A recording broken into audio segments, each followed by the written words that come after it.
الحمد لله رب العالمين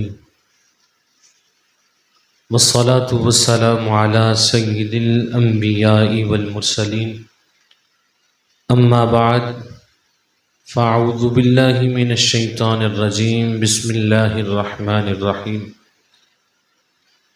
قال الله تبارك وتعالى في القرآن المجيد والبرهان الرشيد مالك يوم الدين صدق الله العظيم ان الله وملائكته يصلون على النبي يا ايها الذين آمنوا صلوا عليه وسلموا تسليما درود پاک پڑھنے الصلاة والسلام عليك يا سيدي يا رسول الله وعلى آلك وأصحابك يا سيدي يا حبيب الله الصلاة والسلام عليك يا سيدي يا نبي الله وعلى آلك وأصحابك يا سيدي يا رحمة للعالمين۔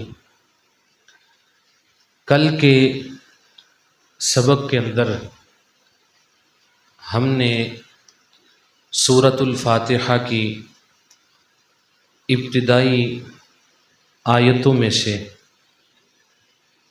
2 آیتیں سماعت کی تھیں اور ان کی تفسیر کو سماعت کیا تھا۔ آج اس سے آگے ہم اپنے سبق کو اور اپنے لیکچر کو لے کر چلیں گے۔ سب سے پہلے آج کے درس کے اندر ہم نے بالخصوص چند باتیں جو پڑھنی ہیں، ان میں سے پہلی بات یہ ہے کہ رب تعالیٰ نے فرمایا کہ میں جزا کے دن کا مالک ہوں، حساب و کتاب کے دن کا مالک ہوں۔ اب یہاں پہ سمجھنے والی بات یہ ہے، تھوڑے سے چہرے اٹھائیں، میری طرف دیکھیں تاکہ بات سمجھ آ جائے۔ سمجھنے والی بات تو یہ ہے کہ اللہ تو ہر چیز کا مالک ہے، ہر چیز کا خالق ہے، ہر چیز پہ اس کی ملکیت ہے، ہر چیز پہ اس کا قبضہ ہے، لیکن بالخصوص اللہ تبارک و تعالی نے یہاں پر فرمایا کہ میں حساب و کتاب کے دن کا مالک ہوں، میں جزا کے دن کا مالک ہوں، میں قیامت کے دن کا مالک ہوں۔ اس کی آخر وجہ کیا ہے؟ فرمایا کہ اس کی ایک وجہ تو یہ ہے کہ جو لوگ آج غیروں کی پوجا کرتے ہیں، جو لوگ آج غیروں کی عبادت کرتے ہیں اور دوسروں کو مالک سمجھتے ہیں، قیامت کا دن ہوگا وہ بھی اس بات کو جان لیں گے کہ جو ہر چیز کا مالک ہے وہ پروردگار ہے، وہ رب العالمین ہے، کوئی اور اس کا شریک نہیں ہے۔ ایک بات تو یہ ہے کہ لوگ اس بات کو سمجھ لیں گے کہ یہی خدا جو ہے ہر چیز کا مالک ہے، کوئی بت کسی چیز کا مالک نہیں، کوئی غیر اللہ کسی چیز کا مالک نہیں ہے، بلکہ مالک حقیقی اگر کوئی ہے تو وہ رب العالمین ہے۔ پہلی بات تو یہ، پہلی وجہ تو یہ ہے۔ اور پھر اس سے اگلی وجہ جو علماء نے، جو مفسرین نے بیان فرمائی کہ اللہ ہر چیز کا مالک ہونے کے باوجود یہاں پر صرف فرما رہا ہے کہ میں حساب کے دن کا مالک ہوں۔ آخر اس کی وجہ کیا ہے؟ فرمایا اس لیے کہ لوگوں کو پتہ چلے کہ قیامت کا دن کتنا بڑا دن ہے۔ یہ وہ دن ہے کہ جس کے بارے میں اگر ہم قرآن پڑھتے ہیں اور دل سے پڑھتے ہیں تو آنکھوں میں نمی آ جاتی ہے، آنکھوں میں آنسو آ جاتے ہیں۔ ماں اپنے بچے سے کتنا پیار کرتی ہے، سب کچھ وار دیتی ہے۔ باپ اپنی اولاد کے لیے کیا کچھ برداشت نہیں کرتا، سب کچھ برداشت کرتا ہے، لیکن قرآن کہتا ہے یوم یفر المرء من اخیہ، وہ قیامت کا دن ایسا دن ہے کہ انسان اپنے بھائی سے بھاگ رہا ہوگا، وَأُمِّهِ اپنی ماں سے بھاگ رہا ہوگا، وَأَبِيهِ اپنے باپ سے بھاگ رہا ہوگا۔ آج اوکھا ویلا آتا ہے، ماں سہارا دیتی ہے، آج مشکل گھڑیاں آتی ہے، باپ سامنے آ جاتا ہے کہ میرے بیٹے کو تتی ہوا نہیں لگنی چاہیے، لیکن فرمایا قیامت کا دن ہوگا تو ماں بھی نیڑے نہیں آئے گی، باپ بھی نیڑے نہیں آئے گا۔ قاری صاحب میرا جو بہت گوڑا یار تھا وہ آئے گا نیڑے؟ قرآن کہتا ہے الاخلاء یومئذ بعضهم لبعض عدو الا المتقین، اس دن گوڑے یار بھی دشمن بن جائیں گے، ساتھ چھوڑ جائیں گے۔ فرمایا یہ ایسا دن ہے کہ جس دن تمہیں تمہارے گناہوں کا بدلہ بھی دیا جائے گا، تمہاری نیکیوں کی جزا بھی تمہیں دی جائے گی۔ رب تعالیٰ اپنے بندے کو خبردار کرنا چاہ رہا ہے، اے بندے دنیا میں جو بھی تو کر رہا ہے ایک دن تو نے لوٹ کے میرے پاس آنا ہے، ایک دن اپنے کیے کا تو نے حساب دینا ہے۔ یہ دن اتنا بڑا دن ہے، اتنا اہم دن ہے۔ اللہ کا قرآن فرماتا ہے وَاتَّقُوا يَوْمًا لَا تَجْزِي نَفْسٌ عَن نَفْسٍ شَيْئًا، فرمایا لوگوں اس دن سے ڈرو جس دن کوئی جان دوسری جان کا بدلہ نہیں ہوگی۔ آج مشکل گھڑی ہوتی ہے نا تو بڑے لوگ سہارا دینے کے لیے آ جاتے ہیں، یار فکر نہ کرنا ہم تیرے ساتھ ہیں۔ فرمایا اس دن کوئی بھی جان دوسری جان کا بدلہ نہیں بنے گی۔ اور آج ہماری زندگی کہاں پہ گزر رہی ہے؟ صرف اس بات میں گزر رہی ہے وہ کیا کر رہا ہے، یہ کیا کر رہا ہے۔ ہم نے کبھی اپنے آپ سے نہیں پوچھا کہ ہم کیا کر رہے ہیں۔ خدا را اس بات کو ہم سمجھیں، ہمارا مقصد اس کلاس کو، اس لیکچر کو لینے کا، دینے کا یہ ہے کہ ہم اپنی ہر خرابی کی اصلاح کر سکیں، چاہے وہ عمل کے لحاظ سے ہو، چاہے وہ عقیدے کے لحاظ سے ہو، چاہے وہ دنیا کے لحاظ سے ہو، چاہے وہ آخرت کے لحاظ سے ہو۔ آج ہم صرف سامنے والے کو دیکھ رہے ہیں، اچھا اس نے یہ کیا ہے، اس نے یہ کیا ہے، لیکن خدا کی قسم وہ ایک پنجابی کا شاعر ہے، سادے لفظوں میں ہمیں بات سمجھا گیا۔ وہ کہتا ہے کہ اکھاں دی رکھوالی رکھ، اینک پاویں کالی رکھ، ایباں اتے پردہ پا تے تھالی اتے تھالی رکھ، اکو یار نال یاری لا، دشمن پاویں 40 رکھ تے چھڈ مثالاں لوکاں دیاں اپنا آپ مثالی رکھ۔ ہمیں اپنا آپ اچھا کرنا ہے، کیونکہ رب فرما رہا ہے مالک یوم الدین، میں حساب کے دن کا مالک ہوں، میں قیامت کے دن کا مالک ہوں۔ کوئی اس دن تیرے نیڑے نہیں آئے گا۔ اگر اس دن کوئی چیز قریب آئے گی تو وہ تیرے رب کی رحمت قریب آئے گی۔ اور میاں صاحب بھی پھر یہاں پہ اپنے لہجے میں کہتے ہیں کہ رحمت دا دریا الہی ہر دم وگدا تیرا، جے ایک قطرہ بخشے مینوں کم بن جاندا میرا۔ تو وہ مالک ہے۔ فرمایا اس لیے میں حساب کے دن کا مالک ہوں، اس لیے تیاری کر لو اور اچھی تیاری کے ساتھ میرے پاس آنا۔ جب یہ بات اللہ تعالیٰ نے ارشاد فرما دی تو پھر اب بندہ رب کی بارگاہ میں کھڑا ہوتا ہے اور وہ کہتا ہے، عرض کرتا ہے ایاک نعبد و ایاک نستعین، اے مالک ہم صرف تیری ہی عبادت کرتے ہیں اور تجھی سے مدد مانگتے ہیں، تیری ہی عبادت کرتے ہیں اور تجھی سے کیا کرتے ہیں، ہم مدد مانگتے ہیں۔ اب یہاں پہ یاد رکھیں، عبادت اور ایک عبادت ہے اور ایک تعظیم ہے۔ عبادت اور تعظیم کے اندر فرق کیا ہے؟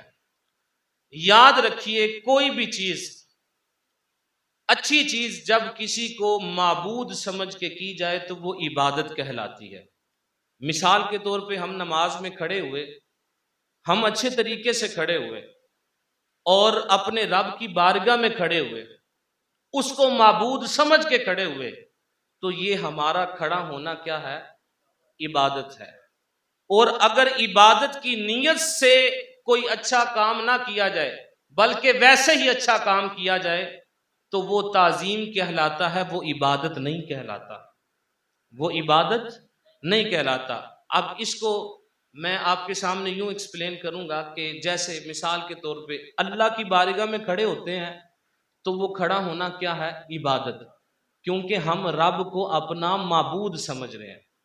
اور یہی بندہ اگر اپنے والد کے سامنے یوں ہاتھ باندھ کے کھڑا ہوگا تو وہ عبادت نہیں ہے، وہ تعظیم ہے. بولے وہ کیا ہے؟ تعظیم ہے.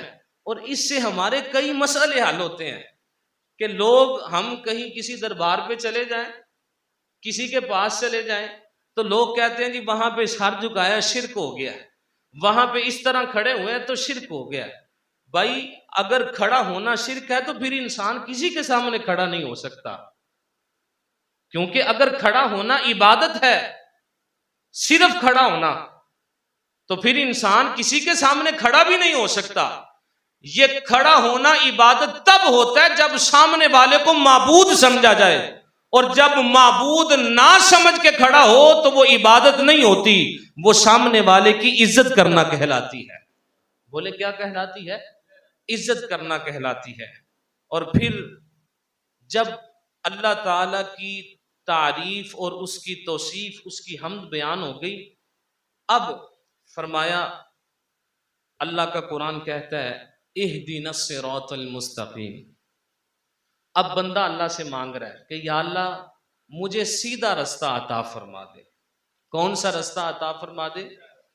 سیدھا رستہ عطا فرما دے. اب سیدھا رستہ اللہ نے دینا ہے، لیکن اس کے فوراً بعد فرمایا صراط الذین انعمت علیہم، یا اللہ ان لوگوں کا رستہ عطا فرما جن پر تو نے اپنا انعام کیا ہے. اب انعام کن لوگوں پہ ہے؟ کرم کن لوگوں پہ ہے؟ اللہ کا قرآن پڑھیں، رب فرماتا ہے وَمَن يُطِعِ اللَّهَ وَالرَّسُولَ فَأُولَٰئِكَ مَعَ الَّذِينَ أَنْعَمَ اللَّهُ عَلَيْهِم مِّنَ النَّبِيِّينَ وَالصِّدِّيقِينَ وَالشُّهَدَاءِ وَالصَّالِحِينَ. فرمایا جو لوگ اللہ کی اطاعت کرتے ہیں، یا اللہ بس تیری اطاعت، فرمایا نہیں، وَمَن يُطِعِ اللَّهَ، جس نے اللہ کی اطاعت کی، والرسول، اور رسول کی اطاعت کی، فَأُولَٰئِكَ مَعَ الَّذِينَ أَنْعَمَ اللَّهُ، یہی وہ لوگ ہیں جن پر اللہ نے اپنا انعام فرمایا ہے، چاہے وہ نبی ہوں، چاہے وہ صدیق ہوں، چاہے وہ شہید ہوں. یعنی اگر ہم نے سیدھے رستے پہ چلنا ہے تو ڈائریکٹلی ہمیں سیدھا رستہ بھی نہیں مل سکتا. فرمایا اگر سیدھے رستے پہ چلنا ہے تو یا تو تمہیں نیکوں کے رستے پہ آنا پڑے گا، یا تمہیں شہیدوں کے رستے پہ آنا پڑے گا، یا تمہیں صدیقوں کے رستے پہ آنا پڑے گا، یا تمہیں نبیوں کے رستے پہ آنا پڑے گا. اے بھائی جب سیدھا رستہ بغیر وسیلے کے نہیں مل سکتا، بتاؤ رب کی بارگاہ بغیر وسیلے کے مل سکتی ہے؟ نہیں مل سکتی. رب کی بارگاہ میں بندہ تب پہنچے گا جب پہلے مدینے والے کے در پہ پہنچے گا، اور جب مدینے والے کے در پہ پہنچ گیا مدینے والا خود ہی رب کی بارگاہ میں لے کے چلا جائے گا. اب دیکھیں نا قرآن کا مزاج کیا ہے. اہدنا الصراط المستقیم، یا اللہ ہمیں سیدھا رستہ عطا فرما. کسی ولی کو نہ بیچ میں ڈالے، کسی نبی کو نہ ڈالے، کسی صدیق کو نہ ڈالے، کسی شہید کو نہ ڈالے. سیدھا رستہ ہمیں وسیلے کے بغیر نہیں مل رہا. فوراً ساتھ دعا کی یا اللہ ان لوگوں کا رستہ جن پہ تو نے انعام کیا ہے. جب سیدھا رستہ بغیر وسیلے کے نہیں مل رہا تو کیا خیال ہے خدا کی بارگاہ میں بندہ بغیر وسیلے کے پہنچ جائے گا؟ نہیں، بندہ تب خدا کی بارگاہ میں پہنچے گا جب ساتھ مصطفیٰ کی غلامی موجود ہوگی. بولے کیا ہوگی؟ اور پھر عرض کیا باری تعالیٰ غیر المغضوب علیہم ولا الضالین، یا اللہ ان لوگوں کے رستے پہ نہ چلانا جن پر تو نے اپنا غضب فرمایا، جن پر تو نے اپنا غضب فرمایا. نہ ان لوگوں کے رستے پہ چلانا، ولا الضالین، نہ گمراہوں کے رستے پہ چلانا، بہکے ہوئوں کے رستے پر بھی ہمیں نہ چلانا. یہ وہ مضمون ہے جو آج ہم نے پڑھنا ہے. اب آئیں ہم لفظ ٹو لفظ اپنی ان آیات کا ترجمہ بھی پڑھ لیتے ہیں. اللہ تعالیٰ نے فرمایا مالکی یوم الدین. لفظ مالک کا مطلب ہے بادشاہ، مالک. یوم کہتے ہیں دن کو، بولیں کس کو کہتے ہیں؟ دن کو کہتے ہیں. اور دین کہتے ہیں جزا کو، بدلے کو. مطلب اس کا کیا ہے کہ رب جو ہے وہ جزا کے دن کا مالک ہے. اللہ جزا کے دن کا مالک ہے. ایاک نعبد، یا اللہ ہم تیری ہی عبادت کرتے ہیں. ان لفظوں کی مٹھاس دیکھیں. یہ نہیں کہا اللہ ہم تیری عبادت کرتے ہیں، کیونکہ اس میں پہلو ہے ہو سکتا ہے کسی اور کی بھی ہو، لیکن جب یہ کہہ دیا کہ یا اللہ تیری ہی عبادت کرتے ہیں تو اب وہ پہلو ختم ہو گیا. مولا سب کچھ چھوڑ دیا ہے، کسی کی عبادت نہیں کرتا، فقط میں تیری عبادت کرتا ہوں اور تیری ہی عبادت کرتا ہوں. ایاک نعبد، یا اللہ ہم تیری ہی عبادت کرتے ہیں. وَإِيَّاكَ نَسْتَعِينُ، اور تجھی سے ہم مدد مانگتے ہیں. تجھی سے ہم کیا کرتے ہیں؟ مدد مانگتے ہیں. اور اب بندہ عرض کر رہا ہے اہدنا، اے اللہ ہمیں چلا. اب جب ساتھ ملایا تو یہ لفظ بن گیا اہدنا الصراط المستقیم. اہدنا کا مطلب ہے ہمیں چلا، تو ہمیں چلا. صراط کا مطلب ہے راستہ، مستقیم کا مطلب ہے سیدھا. اے باری تعالیٰ تو ہمیں سیدھے رستے پر چلا. کس رستے پر چلا؟ سیدھے رستے پر چلا. کون سا رستہ؟ وہ سیدھا رستہ کن کا ہے؟ فرمایا صراط الذین انعمت، ان لوگوں کے رستے پر. صراط رستہ، الذین ان لوگوں کا، الذین ان لوگوں کا، ان لوگوں کے رستے پر چلا. انعمت، جن پر تو نے اپنا انعام کیا ہے. انعمت، تو نے انعام کیا، علیہم، جن پر. یا اللہ ان لوگوں کے رستے پر چلا جن پر تو نے اپنا انعام کیا ہے. غیر المغضوبی، غیر کا مطلب ہوتا ہے نہ، نفی کے لیے آتا ہے. نہ کہ ان لوگوں کے رستے پر، مغضوبی جن پر غضب کیا، علیہم جن پر تو نے اپنا غضب کیا. یا اللہ ان لوگوں کے رستے پر نہ چلانا جن پر تو نے اپنا غضب کیا ہے. ولضالین، اور یا اللہ ہمیں بہکے ہوئے لوگوں کے رستے پر بھی نہ چلانا. ضالین کا مطلب ہوتا ہے گمراہی، بہکا ہوا. نہ گمراہوں کے رستے پر چلانا اور نہ ہی بہکے ہوئوں کے رستے پر چلانا. اب تھوڑا سا پیچھے آئیں. سورہ فاتحہ کی تلاوت ہے. ہم پہلی آیت پڑھتے ہیں تو ہمیں اللہ کی تعریف نظر آتی ہے.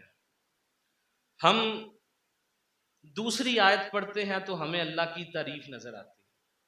تیسری آیت پڑھتے ہیں تو ہمیں اللہ کی تعریف نظر آتی ہے.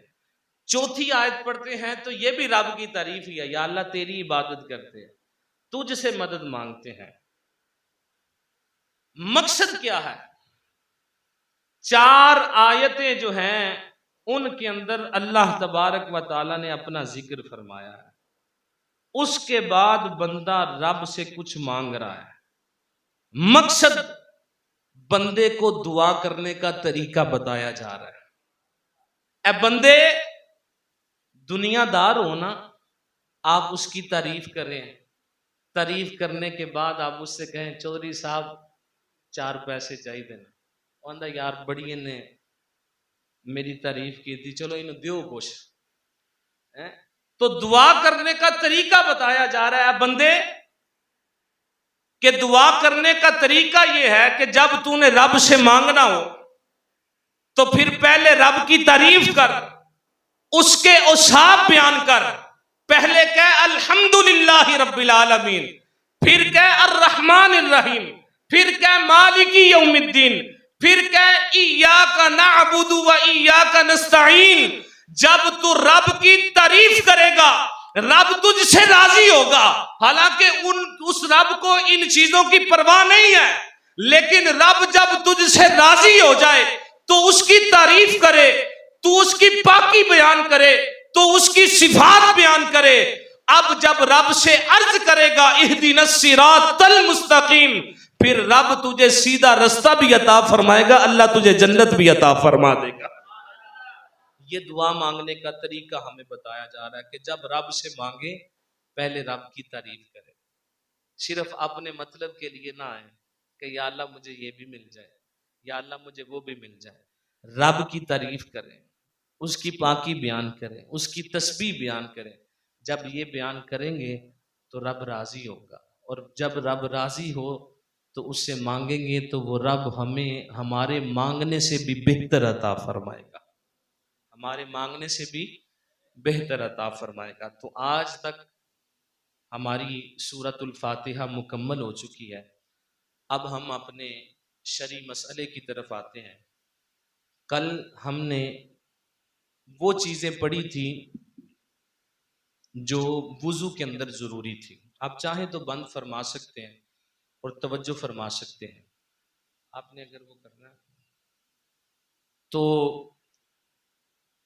ان کو وضو کے فرائض کا نام دیا جاتا ہے. کس چیز کا نام دیا جاتا ہے؟ وضو کے فرائض کا نام دیا جاتا ہے. اچھا، اب وضو کا جو تفصیل کے ساتھ طریقہ ہے وہ کیا ہے، میں اختصار کے ساتھ آپ کے سامنے رکھتا ہوں. سب سے پہلے کوشش فرمائیں اونچی جگہ پہ بیٹھے. اونچی جگہ پہ بیٹھنے میں ہو سکے ممکن ہو تو قبلہ رخ منہ کر کے بیٹھیں. کیا کریں؟ قبلہ رخ منہ کر کے بیٹھیں. اور کوشش فرمائیں وضو کے دوران جو بات کرنی آپ کر لیں، وضو کے دوران کوئی دنیاوی بات نہ ہو. اب وضو کرنے کا طریقہ کیا ہے؟ اپنے دونوں ہاتھوں کو آپ نے اپنے یہاں تک دھو لینا ہے. دونوں ہاتھ اچھی طرح دھو لیے. اس میں احتیاط یہ کرنی ہے کہ انگلیوں کا خلال لازمی کرنا ہے. یہ انگلیاں نا، ان کا خلال لازمی کرنا ہے. ہوتا یہ ہے ہم جلدی میں ہاتھ دھو لیتے ہیں تو یہ جو انگلیوں کے اندر تہ ہے بعض دفعہ اس پہ پانی نہیں پہنچتا، تو اس کو بھی آپ نے بالخصوص توجہ کے ساتھ انگلیوں کا خلال کر کے اچھی طرح ہاتھ دھو لیے. اب ہم نے چلو میں پانی لینا ہے اور 3 مرتبہ منہ میں پانی داخل کر کے ہم نے کلی کرنی ہے. کلی کر کے پھر ہم نے اپنے ناک میں پانی چڑھانا چلو میں لے کے. اب اس میں احتیاط یہ کرنی ہے کہ جیسے مثال کے طور پہ ہم نے چلو میں پانی لیا، ہم کلی کر رہے ہیں، تو اس کے بعد ہم اپنی انگلی کو مسواک بنا کے اپنا منہ کیا کرتے ہیں؟ صاف کرتے ہیں.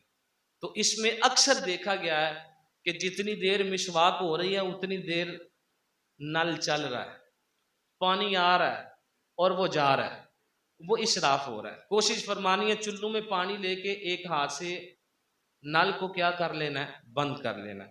تو ناک بھی اچھی طرح صاف کرنا ہے. اب اس کے بعد ہم نے اپنے چہرے کو دھونا ہے. چہرہ کس چیز کا نام ہے؟ چہرے اور منہ کے اندر فرق ہے. چہرے اور منہ کے اندر کیا ہے؟ فرق ہے. چہرہ کیا ہے؟ چوڑائی کے اعتبار سے چہرہ ایک کان کی لو سے لے کے دوسرے کان کی لو تک ہے، اور لمبائی کے اعتبار سے بالوں کے اگنے کی جگہ سے لے کے ٹھوڑی کے نیچے تک یہ چہرہ ہے. منہ کسے کہتے ہیں؟ یہ حصہ جسم کا جو آپ دیکھ رہے ہیں اسے منہ کہتے ہیں. کیا کہتے ہیں؟ منہ کہتے ہیں. تو ہم نے وضو کے اندر کیا کرنا ہے؟ اپنے چہرے کو دھونا ہے. تو اپنے چہرے کو بھی اس طرح دھو لیں کہ کوئی چیز، کوئی جسم کا حصہ یہاں سے خشک نہ رہے، پانی بہہ جائے. اچھا، پھر اس کے بعد اب ہم نے اپنی ان ہاتھوں کو، ان بازوؤں کو دھونا ہے کوہنیوں سمیت. کس سمیت؟ کوہنیوں سمیت. یعنی کوہنیوں، ایک ہوتا ہے کوہنیوں تک دھونا، ایک ہے کوہنیوں سمیت دھونا. کوہنیوں سمیت اپنے دونوں بازوؤں کو، دونوں ہاتھوں کو ہم نے کیا کر لینا ہے؟ اچھی طرح دھو لینا ہے. اب کوہنیوں کو دھونے میں لوگ کیا کرتے ہیں؟ پہلے کوہنیوں کو اچھی طرح دھو لیتے ہیں، دھل گئی ہیں. اب اس کے بعد کیا کرتے ہیں؟ نل کے نیچے ہاتھ کر کے یوں یوں پانی ڈالتے ہیں. اب جب کوہنیاں دھل جو گئی ہیں تو اس کو کرنے کا مقصد کیا ہے؟ یہ اسراف ہے، یعنی پانی ہم ضائع کر رہے ہیں. جب دھل گئی ہیں، سارا ہم نے اچھے طریقے سے دھو لیا ہے، تو پھر یوں یوں پانی کرنے کا کوئی مقصد اور کوئی جواز نہیں بنتا. یہ پانی کا ضیاع ہے، اس سے بچنا ہے. اچھا، اب آ گیا مسح سر کا. تو وضو کے فرض کے اندر تو یہ تھا کہ سر کے چوتھے حصے کا مسح کیا جائے، لیکن اس کا سنت طریقہ کیا ہے؟ افضل طریقہ کیا ہے؟ مستحب طریقہ کیا ہے؟ نل سے پانی لے، نل کو بند کر لیا، اس چلو کے اندر پانی ہے، اس کو اپنے اس ہاتھ پہ بہا لیا. اب یہ ہمارے دونوں ہاتھ تر ہیں، اور ان دونوں ہاتھوں کی اگلی سائڈ ہو یا پچھلی سائڈ ہو، سارے کے ساتھ ہم نے مسح کرنا ہے۔ اب اس کا طریقہ کیا ہے؟ یہ 3 انگلیاں ہم نے آگے کر لینی ہیں، یا یہ 2 پیچھے کر لیں تو 3 خود بخود آگے ہو جائیں گے، ٹھیک ہے؟ یہ 3 انگلیاں ہم نے آگے کر لی، اب ان کو یہاں سے لے کر یہ یوں پیچھے لے کے آنا ہے، پیچھے لے کے آگے۔ اب ہمارے پاس یہ چیز بچی ہے، یہ والی، یہ ایسے لگا کر اس کو آگے لے کے آنا ہے۔ 3 انگلیاں اور یہ چیز ہماری استعمال ہو چکی ہے۔ اب ہمارے پاس کیا رہ گیا؟ 2 انگلیاں۔ یہ جو شہادت والی انگلی ہے یا یہ جو 2 انگلیاں ہیں، ان کے ساتھ اب ہم نے کیا کرنا ہے؟ اپنے کانوں کو اس طرح کانوں کا مسح کرنا ہے۔ یہ مسح ہو گیا، پیچھے رہ گیا انگوٹھا۔ انگوٹھے کے ساتھ ہم نے کانوں کے پیچھے والے حصے کو صاف کرنا ہے، یہ والا، یہ پیچھے سے صاف ہو گیا۔ یہ ہاتھوں کا اگلا حصہ بالکل کیا ہو چکا ہے؟ استعمال ہو چکا ہے۔ اب رہ گیا پیچھے والا حصہ، تو پیچھے والے حصے کے ساتھ یوں ہم نے گردن کا مسح کر لینا ہے، گلے کا نہیں کرنا۔ بعض لوگ یوں کرتے ہیں، یہاں تک لے کے آتے ہیں۔ گردن کا مسح کرنا ہے، گلے کا مسح نہیں کرنا۔ اب ہمارا سنت کے مطابق مسح بھی ہو چکا ہے۔ اب پیچھے کیا چیز باقی رہ گئی ہے؟ صرف ایک چیز، وہ ہے پاؤں کو ٹخنوں سمیت دھونا۔ تو پاؤں کو آپ نے اچھی طرح دھو لینا ہے، اور پاؤں کی انگلیاں دھونے کے اندر بھی آپ نے اس بات کا خیال رکھنا ہے کہ یہ جو انگلیوں کی خالی جگہ ہے نا، ان کے اندر اچھے طریقے سے آپ اپنی انگلی سے خلال کر لیں، پانی داخل کر لیں، تاکہ یہ حصہ بھی خشک نہ رہے۔ یہ وضو کا ایک مکمل طریقہ سادے لفظوں میں اور مختصر انداز میں ہے۔